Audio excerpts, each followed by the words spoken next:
For today's video, legit na utangan platform yung pag-uusapan natin ngayon kung saan finally pre-approve na ako sa kanyang cash loan, and yes, no, nagpapautang siya ng up to ng 2,000 up to 25,000, and yung kanyang loan term payment naman na in-offer is 1 month up to 3 months. Na-disapprove ako sa kanya last year, and this year nag-reapply ulit ako and free approve na ako sa kanyang cash loan.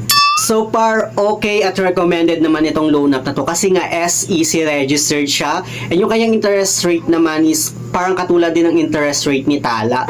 And based sa experience ng ate ko, kasi meron siyang account sa loan app na to, okay na okay nga daw siya. So kung interesado kang malaman kung ano nga ba itong loan app na to, no, keep on watching.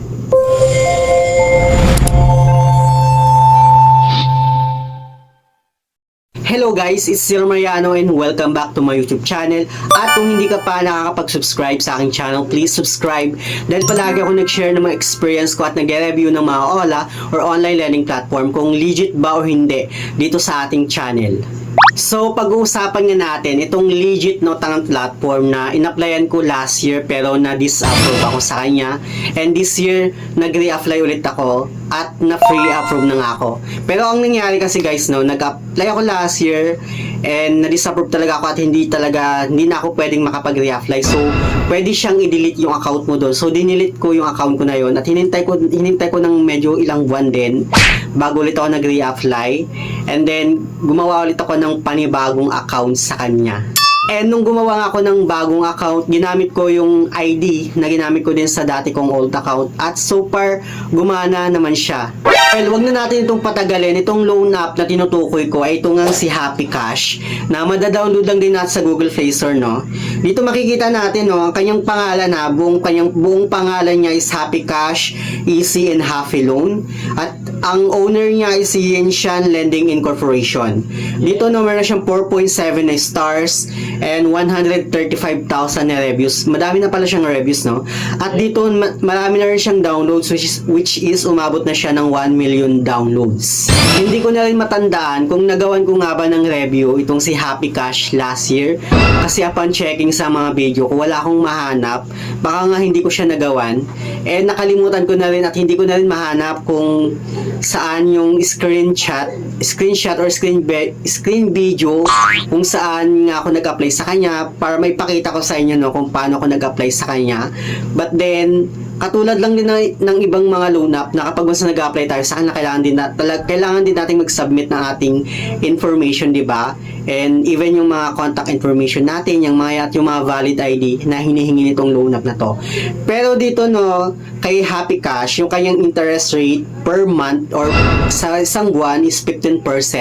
Parang katulad lang din siya ni Tala, no. Pero kapag once na 3-month term naman, no, is 31.4% yung kanyang interest rate.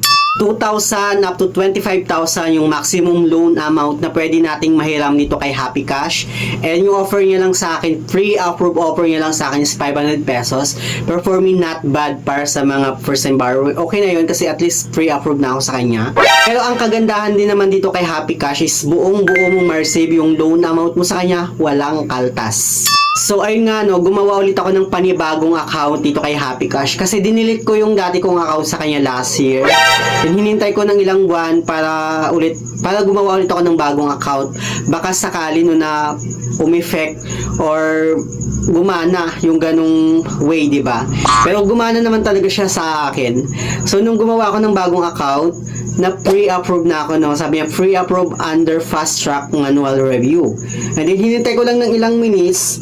Dito may offer siya sa akin ng 500 pesos. Sobrang baba, pero so far okay siya kasi nga, pre-approve na ako. At dito tuwang-tuwa na ako kasi na pre-approve na ako sa kanyang offer. Dati kasi nung nag-apply ako sa kanya, automatic reject siya.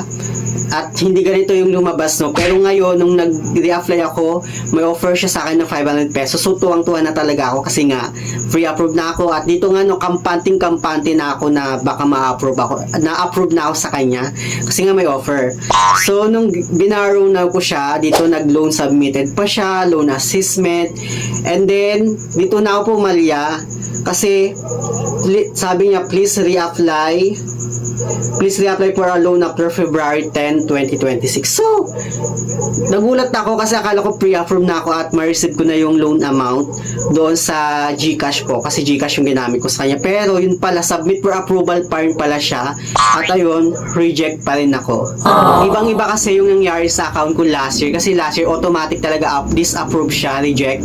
Pero this year naman is may offer nga siya sana 500. So naging kampante ako na pre-approve na ako sa kanya at madi-disburse yung loan amount na offer niya kapag once na greenab ko. Yun pala, submit for approval pa lang kapag once na greenab mo yung loan offer niya. So wala, disapprove pa rin tayo. No? Nag-try ulit ako mag-reapply sa kanya noong February 10 pero hindi pa rin ako ma-approve. Same lang din sa account ng ate ko na actually yung experience naman ng ate ko, na-approve naman siya at nakuha niya naman yung loan amount na greenab niya. Parang pangatlong reloan niya na yata ngayon. Pero this time, nag-reapply ulit siya kasi may credit limit pa siyang available pero hindi na siya ma-approve. Ewan ko kung bakit. Sabi kasi may mga nakapagsabi na nire-reject daw itong si Happy Cash kahit good payer ka sa kanya. So it means hindi rin pala convenient magpautang itong si Happy Cash, no? Medyo trader din pala siya. Like kahit good payer ka sa kanya, once na ayaw ka na yung pautangin, wala kang magagawa.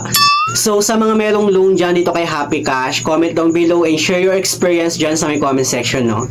So, yun lang naman gusto kong i-share about dito sa legit na loan app na super okay siya. Recommended talaga itong si Happy Cash.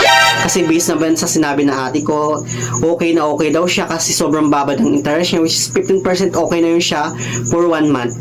Parang same lang din sila ni Tala, no? So, yun lang naman yung gusto kong i-share. Sana meron kayong natutunan. Anyway, sa mga hindi pa pala nakakapag-subscribe sa aking YouTube channel, please don't forget to like, share, and subscribe. Click the notification bell para lagi kang updated sa aking mga susunod na video. Thank you guys. Thank you for watching and see you on my next video. Bye!